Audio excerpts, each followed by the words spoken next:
আসসালামু আলাইকুম এভরিওয়ান। হঠাৎ করে চারিদিকটা এত অন্ধকার ঘন ছেয়ে গেল।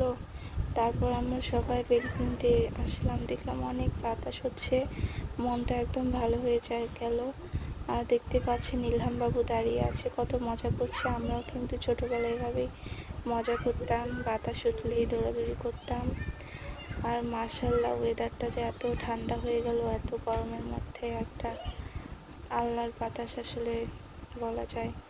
তো এরকম বাতাসে, ঝড়ো বাতাসে আমরা কিন্তু সন্ধ্যার সময় এরকম পুরি দিয়ে ডাল খেয়েছিলাম, সাথে ছিল চা।